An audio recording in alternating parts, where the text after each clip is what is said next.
नमस्कार। आज हम इतिहास के एक ऐसे दौर की तरफ चल रहे हैं जहां काफी उथल-पुथल मची हुई थी।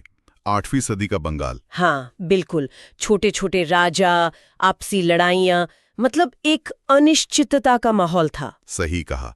लेकिन इसी माहौल से एक ऐसा राजवंश उभरा जो लगभग 400 साल टिका रहा, पाल वंश। पाल वंश, करीब 750 से 1150 ईस्वी तक। हाँ, आज हम इसी पर बात करेंगे, खासकर पाल वंश उत्थान और विरासत के कुछ अंशों के आधार पर। हमारा मकसद है ये समझना कि ये वंश कैसे पनपा, कौन थे इसके मुख्य शासक, उनकी क्या देन रही। खासकर संस्कृति और शिक्षा में, है ना? हाँ, बिल्कुल। और फिर आखिर उनका पतन कैसे हुआ। और इस कहानी की शुरुआत ही आप कह सकते हैं थोड़ी नाटकीय है। अच्छा, कैसे? देखिए, अक्सर राजवंश ताकत से बनते हैं, तलवार के दम पर यहाँ कुछ अलग था। हाँ। कहते हैं कि बंगाल में उस वक्त जो अराजकता फैली थी, जिसे मात्स्य न्याय कहा गया। हाँ, सुना है इसके बारे में। मतलब बड़ी मछली छोटी को खा जाए, जंगल राज जैसा। बिल्कुल। तो उससे तंग आकर लोगों ने, ऐसा कहा जाता है, खुद ही गोपाल नाम के एक व्यक्ति को अपना नेता चुन लिया, अपना राजा। सच में? हाँ 8वीं सदी में लोगों ने खुद चुना? हाँ, ये सुनने में कितना अजीब लगता है ना?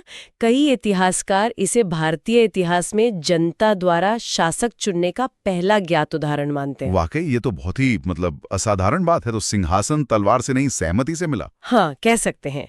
तो गोपाल, जिन्होंने करीब 750 से 780 ईस्वी तक शासन किया, वो इस वंश के संस्थापक हुए। तो जब जनता ने उन्हें चुना तो उनकी सबसे पहली प्राथमिकता क्या रही होगी? जाहिर है शांति कायम करना। बिल्कुल। उनका चुनाव ही इसी वादे पर हुआ था कि वो इस मात्स्य न्याय को खत्म करेंगे। तो उनका पहला और सबसे जरूरी काम था बिखरे हुए बंगाल को एक करना, एक केंद्रीय शासन बनाना, राजनीतिक स्थिरता लाना, और इसमें वो काफी हद तक सफल भी रहे। और उनका धर्म? वो बौद्ध धर्म के अनुयायी थे और उसे उन्होंने संरक्षण भी दिया।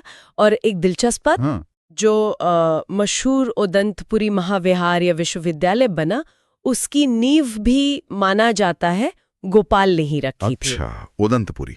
यानी स्थिरता के साथ साथ शिक्षा पर भी ध्यान था शुरू से ही। हाँ, ये दिखाता है। यानी अराजकता खत्म करके शिक्षा की बुनियाद रखी। बहुत खूब। गोपाल के बाद उनके बेटे धर्मपाल गद्दी पर बैठे हैं ना, 770 से 810 ईस्वी। जी हाँ, धर्मपाल। और जैसा कि स्रोत बताते हैं, पाल साम्राज्य का असली विस्तार तो इन्हीं के समय में शुरू हुआ। मतलब ये सिर्फ बंगाल तक सीमित नहीं रहे। नहीं, बिल्कुल नहीं। धर्मपाल बहुत महत्वाकांक्षी शासक थे। उन्होंने पाल शक्ति को बंगाल से बाहर निकाला, बिहार और कन्नौज तक। कन्नौज, हाँ, वो तो उस समय उत्तर भारत की राजनीति का केंद्र था, जैसे आज दिल्ली। बिल्कुल। उस पर कब्जा करना प्रतिष्ठा की बात थी, और इसी कन्नौज के लिए उस जमाने का सबसे बड़ा शक्ति संघर्ष छिड़ा हुआ था, त्रिपक्षीय संघर्ष। हाँ, मैंने पढ़ा है इसके बारे में। गुर्जर प्रतिहार, राष्ट्रकूट और पाल। जी, ये तीन बड़ी ताकतें कन्नौज पर कब्जे के लिए सदियों तक लड़ती रहीं। तो धर्मपाल भी इस होड़ में शामिल हुए। लेकिन क्या ये सिर्फ उनकी सैन्य महत्वाकांक्षा थी या कोई गहरी रणनीति भी थी इसके पीछे? देखिए, कन्नौज पर कब्जे का मतलब था गंगा घाटी के उपजाऊ इलाके। हाँ। और व्यापार मार्गों पर नियंत्रण। तो ये आर्थिक और सामरिक दोनों लिहाज से अहम था। तो सिर्फ प्रतिष्ठा की बात नहीं थी। समझ गया। लेकिन धर्मपाल की शख्सियत का एक और पहलू है जो उन्हें खास बनाता है। वो सिर्फ एक योद्धा नहीं थे। अच्छा। उन्होंने भागलपुर के पास विक्रमशिला महाविहार की स्थापना की। विक्रमशिला, हाँ, इसका नाम तो बहुत सुना है। हाँ, और ये कोई छोटा मोटा मठ नहीं था, बल्कि नालंदा के टक्कर का अंतर्राष्ट्रीय विश्वविद्यालय बना। ये दिलचस्प तालमेल है। एक तरफ साम्राज्य विस्तार के लिए युद्ध, दूसरी तरफ ज्ञान के इतने बड़े केंद्र की स्थापना। क्या ऐसा संतुलन आम था उस दौर में? नहीं, ये वाकई काबिल तारीफ है। ऐसा संतुलन कम ही देखने को मिलता है। इससे लगता है कि धर्मपाल शायद ये समझते थे कि असली ताकत सिर्फ सेना में नहीं, ज्ञान और संस्कृति में भी होती है। विक्रमशिला की स्थापना ने पाल साम्राज्य को सिर्फ राजनीतिक ही नहीं, बल्कि सांस्कृतिक और बौद्धिक दुनिया में भी एक अहम जगह दिलाई। ये उनकी दूरदर्शिता दिखाता है। धर्मपाल के बाद उनके पुत्र देशपाल आए 810 से 850 ईस्वी, और इन्हें कहा जाता है कि ये पाल साम्राज्य का शिखर काल था, चरमोत्कर्ष। हाँ, बिल्कुल। देवपाल के समय पाल साम्राज्य वाकई अपने चरम पर था। स्रोत कहते हैं कि उनका प्रभाव उत्तर में नेपाल की तराई से लेकर पूर्व में असम, यानी उस समय का प्रागज्योतिषपुर, अच्छा, असम तक। हाँ, और दक्षिण पूर्व में उड़ीसा तक फैला था। कुछ संकेत तो दक्षिण भारत के राजाओं पर भी उनके प्रभाव के मिलते हैं। इतना बड़ा साम्राज्य। हाँ, और उन्होंने बौद्ध धर्म को और भी ज्यादा बढ़ावा दिया। एक तरह से कहें तो देवपाल के समय पाल साम्राज्य पूर्वोत्तर भारत की सबसे बड़ी शक्ति बन चुका था। इसे संभालना तो अपने आप में एक बड़ी चुनौती रही होगी। इतने अलग अलग इलाके, लोग, संस्कृतियां एक झंडे के नीचे रखना आसान नहीं होता। चुनौतियां तो यकीनन बहुत बड़ी रही होंगे। कैसे करते होंगे प्रबंधन? देखिए, इतने बड़े इलाके पर सीधा नियंत्रण रखना मुश्किल था, तो शायद स्थानीय शासकों और सामंतों के जरिए शासन चलता होगा, जो केंद्र के प्रति वफादार रहते होंगे। हाँ, ये तो होता ही है। लेकिन जब केंद्रीय शक्ति कमजोर होती तो यही सामंत सिर उठाने लगते थे, जैसा कि बाद में हुआ भी। और इसका कोई सांस्कृतिक असर भी हुआ इस विस्तार का? हाँ, बिल्कुल। जहां जहां पालों का प्रभाव बढ़ा, वहां बौद्ध धर्म, खासकर महायान और वज्रयान शाखाओं का और पाल कला शैली का प्रसार हुआ। व्यापार बढ़ा, विचारों का आदान प्रदान हुआ, तो एक मिलीजुली संस्कृति को भी बढ़ावा मिला होगा। देवपाल के बाद क्या हुआ? अक्सर शिखर के बाद ढलान शुरू हो जाती है। हाँ, कुछ ऐसा ही हुआ।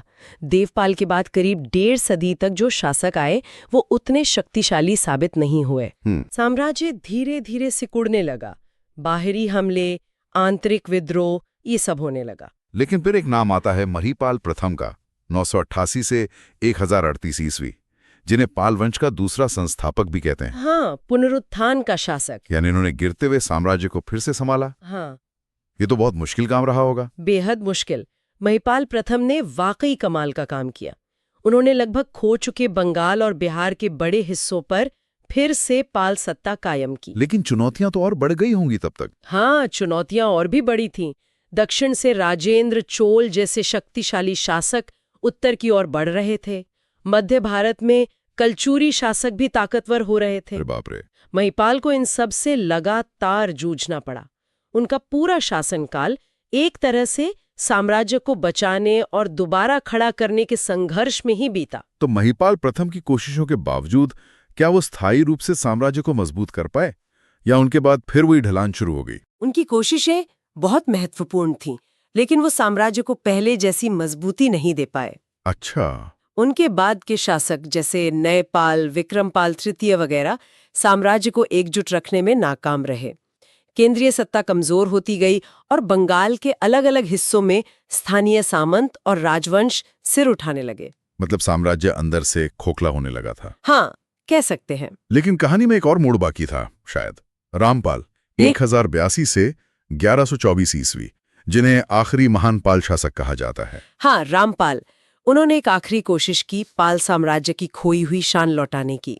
उनके समय में क्या चुनौतियां थीं? सबसे बड़ी चुनौती थी आंतरिक विद्रोह, खासकर उत्तरी बंगाल में कैवर्तों का विद्रोह, जो बहुत ताकतवर था। कैवर्त विद्रोह, हाँ सुना है। कहा जाता है कि रामपाल को इस विद्रोह को दबाने के लिए दूसरे सामंतों से मदद लेनी पड़ी। उन्होंने बाहरी दुश्मनों से भी लोहा लिया, जैसे कर्नाट वंश के शासकों से। कुछ सफलताएं भी हासिल की। अच्छा। एक रामचरित नाम का काव्य भी है शायद। जी हाँ, रामचरित, जो संध्याकर नंदी ने लिखा था, वो उनकी उपलब्धियों का बखान करता है। तो क्या वो सफल रहे साम्राज्य को बचाने में? कुछ हद तक उन्होंने विद्रोह दबाया, कुछ इलाके वापस जीते, लेकिन ये सफलता स्थायी नहीं रह सकी। वो उस बिखराव को रोक नहीं पाए जो साम्राज्य में शुरू हो चुका था। वो एक वीर योद्धा और कुशल शासक जरूर थे, लेकिन शायद तब तक हालात काबू से बाहर हो चुके थे। और रामपाल के बाद फिर तो तेजी से पतन हुआ होगा। हाँ, रामपाल के बाद पतन बहुत तेजी से हुआ। उनके उत्तराधिकारी बेहद कमजोर थे। तो साम्राज्य टूट गया? पूरी तरह टूट गया, छोटे छोटे टुकड़ों में बढ़ गया। इसी मौके का फायदा उठाया सेन वंश ने। सेन वंश, ये कौन थे? वो पहले शायद पालों के ही सामंत रहे होंगे। उन्होंने धीरे धीरे पूरे बंगाल पर कब्जा कर लिया और 12वीं सदी के मध्य तक आप कह सकते हैं पाल वंश का शासन लगभग समाप्त हो गया। थोड़ी बहुत शक्ति बिहार के कुछ हिस्सों में बची रही होगी शायद। हाँ, लेकिन वो नगण्य थी। मुख्य रूप से बंगाल उनके हाथ से निकल गया। तो ये थी पाल राजाओं के उत्थान और पतन की कहानी।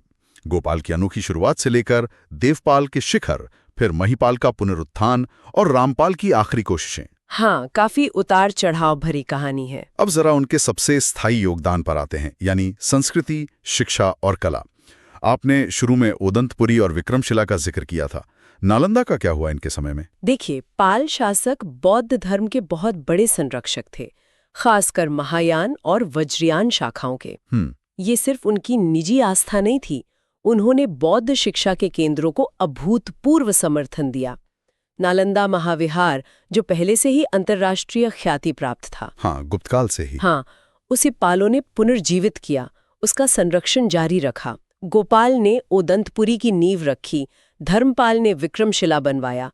ये तीनों महाविहार उस युग के सबसे बड़े शिक्षा केंद्र थे। इन्हें विश्वविद्यालय कहना ठीक होगा, मतलब आज के यूनिवर्सिटी जैसे? बिल्कुल, ये आज के विश्वविद्यालयों जैसे ही थे, बल्कि शायद उनसे भी ज्यादा व्यापक। किस तरह की पढ़ाई होती थी? हाँ, सिर्फ धर्म की? नहीं, सिर्फ बौद्ध धर्म और दर्शन ही नहीं, बल्कि तर्कशास्त्र, व्याकरण, चिकित्सा, ज्योतिष, कला और शायद विज्ञान की भी शिक्षा दी जाती थी। चिकित्सा भी? वाह। जी हाँ, और यहाँ सिर्फ भारत से ही नहीं, बल्कि तिब्बत, चीन, नेपाल, श्रीलंका, कोरिया, मध्य एशिया, दक्षिण पूर्व एशिया, पूरी दुनिया से। हाँ, हजारों छात्र और विद्वान ज्ञान की तलाश में आते थे। ये उस समय के ग्लोबल एजुकेशन हब्स थे। सोचिए कितना जीवंत माहौल रहता होगा वहाँ। तभी शायद इस काल को कभी-कभी भारत का बौद्ध स्वर्ण काल भी कहा जाता है। हाँ, कुछ हद तक कह सकते हैं। इन विश्वविद्यालयों ने ज्ञान को फैलाने में बहुत बड़ी भूमिका निभाई। कैसे? इन्होंने न केवल प्राचीन ज्ञान को सहेज कर रखा, बल्कि उस पर नई सोच और बहस को भी बढ़ावा दिया। कई महत्वपूर्ण ग्रंथ यहीं लिखे गए या उन पर टीकाएं लिखी गईं। और तिब्बत वाला कनेक्शन? जो पाल काल में ही हुए। हाँ, अतीश दीपंकर का नाम सुना है। वो इन्हीं केंद्रों से जुड़े थे और उन्होंने तिब्बत जाकर बौद्ध धर्म को स्थापित करने और सुधारने में अहम भूमिका निभाई। आज भी तिब्बती बौद्ध परंपरा में पाल काल का प्रभाव साफ महसूस होता है। कमाल है। शिक्षा के अलावा कला के क्षेत्र में भी पाल वंश का नाम बहुत सम्मान से लिया जाता है। पाल कला की क्या खासियत थी? हाँ, पाल कला भारतीय कला के इतिहास में एक मील का पत्थर है। क्या खास था उसमें? उनकी सबसे बड़ी पहचान है काले कसौटी पत्थर, जिसे ब्लैक बसॉल्ट कहते हैं, और अष्टधातु या कांसे, ब्रॉन्ज से बनी मूर्तियां। मूर्तियां किनकी? ज्यादातर बुद्ध की, बोधिसत्वों की, जैसे अवलोकितेश्वर, मैत्रेय और तारा जैसी देवियों की। अच्छा। इनमें एक खास तरह की चिकनाहट होती थी, बारीकी, शारीरिक गठन का बहुत सुंदर निरूपण और एक शांत आध्यात्मिक भाव। कपड़ों की सिलवटें, गहने, सब कुछ बहुत सजीव लगता है। ये मूर्तियां कहाँ बनाई जाती थीं? क्या सिर्फ मठों में मिलती थी? ये मुख्य रूप से नालंदा, कुरकेहार, बिहार में एक जगह है, जैसे केंद्रों पर बनती थी। लेकिन इनका प्रभाव पूरे पूर्वी भारत और उससे आगे तक फैला। मतलब विदेशों तक भी पहुंचे? हाँ, बिल्कुल। व्यापारियों, भिक्षुओं, यात्रियों के जरिए ये मूर्तियां विदेशों तक पहुंची। आज दुनिया के बड़े बड़े म्यूजियम में पाल कला की ये मूर्तियां रखी हैं।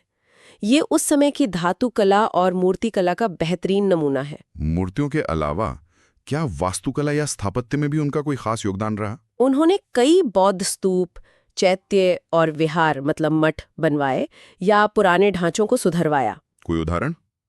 जैसे सोमपुर महाविहार, जो अब बांग्लादेश में है। ये यूनेस्को विश्व धरोहर स्थल है। माना जाता है कि इसका निर्माण भी संभवतः धर्मपाल ने ही करवाया था। अच्छा। हालांकि समय की मार और बाद के आक्रमणों के कारण ज्यादातर इमारतें नष्ट हो गईं, लेकिन जो अवशेष मिले हैं उनसे उनकी भव्यता का अंदाजा लगता है। और जैसा आपने पहले इशारा किया था, पालों का प्रभाव सिर्फ भारत तक ही नहीं रहा, बाहर की दुनिया से कैसे रिश्ते थे उनके? पाल शासकों ने सक्रिय रूप से पड़ोसी देशों से रिश्ते बनाए रखे, खासकर तिब्बत, नेपाल, श्रीलंका और दक्षिण पूर्व एशिया के शैलेंद्र राजवंश से। शैलेंद्र, वो जो सुमात्रा जावा पर राज करते थे? हाँ, वही। उनके साथ गहरे सांस्कृतिक और धार्मिक रिश्ते थे। पाल शासकों ने इन देशों में बौद्ध विद्वानों और धर्म प्रचारकों को भेजा, वहां के शासकों के अनुरोध पर मदद भी की। तो इसे एक तरह की कल्चरल डिप्लोमेसी कह सकते हैं? बिल्कुल, ये सांस्कृतिक कूटनीति ही थी। इससे न केवल बौद्ध धर्म फैला, बल्कि पाल साम्राज्य की प्रतिष्ठा भी बढ़ी और शायद व्यापारिक संबंध भी मजबूत हुए होंगे। तो ये थे पाल वंश के कुछ शानदार पहलू, लेकिन जैसा हमने देखा 12वीं सदी आते आते उनका पतन हो गया। एक बार फिर से संक्षेप में बताएं, इस पतन के मुख्य कारण क्या थे? कारण कई थे, कोई एक वजह नहीं थी। पहला, रामपाल के बाद योग्य और ताकतवर उत्तराधिकारियों की कमी, इससे केंद्रीय सत्ता कमजोर हुई। दूसरा, साम्राज्य के भीतर ही स्थानीय सामंतों का शक्तिशाली होकर स्वतंत्र हो जाना। यानी आंतरिक कमजोरी। हाँ। तीसरा, बंगाल में ही सेन वंश का उदय। वो ज्यादा संगठित और सैन्य रूप से मजबूत साबित हुए और उन्होंने धीरे धीरे पालों को हटा दिया। और बाहरी हमले, तुर्क आक्रमण। हाँ। चौथा कारण, हालांकि सीधा असर शायद कम था, पर 11वीं-12वीं सदी में उत्तर भारत पर जो तुर्क आक्रमण हो रहे थे, उन्होंने भी एक राजनीतिक अस्थिरता पैदा की, जिसका परोक्ष प्रभाव पूर्वी भारत पर भी पड़ा होगा। ठीक है, तो अगर हम पूरी कहानी को समेटें, पाल वंश लगभग 400 साल, 750 से 1150 ईस्वी। हाँ, संस्थापक गोपाल, जिनका चुना जाना ही अनोखा था। बिल्कुल धर्मपाल और देवपाल के समय साम्राज्य और संस्कृति शिखर पर। सही। महिपाल प्रथम ने गिरते साम्राज्य को संभाला और रामपाल आखिरी बड़े शासक। हाँ, और सबसे बड़ी देन, बौद्ध धर्म को संरक्षण, नालंदा, विक्रमशिला, उदंतपुरी जैसे विश्व स्तरीय शिक्षा केंद्र, पाल कला शैली और अंतर्राष्ट्रीय सांस्कृतिक संबंध। हाँ, ये एक अच्छा सार है। अब आखिरी सवाल, हाँ, आज के समय में पाल वंश के बारे में जानना क्यों जरूरी है? इसकी क्या प्रासंगिकता है हमारे लिए? देखिए, पाल वंश का अध्ययन हमें कई बातें सिखाता है। ये हमें दिखाता है कि कैसे एक शक्ति उभरती है, कैसे वो अपनी संस्कृति और ज्ञान के जरिए प्रभाव डालती है, और कैसे उसका पतन होता है। हाँ, और किन वजहों से। ये हमें शासन और धर्म के बीच के जटिल रिश्ते को समझने में मदद करता है।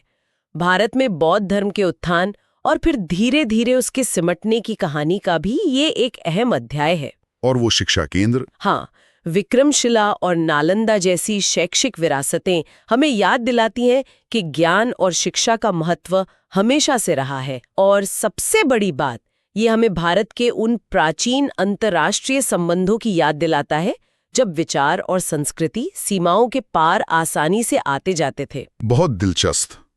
अब चलते चलते वो शुरुआती बिंदु फिर से दिमाग में आता है, गोपाल का चुनाव। हाँ, वो वाकई खास है। स्रोत कहते हैं कि ये भारतीय इतिहास का पहला ज्ञात लोकतांत्रिक चयन हो सकता है।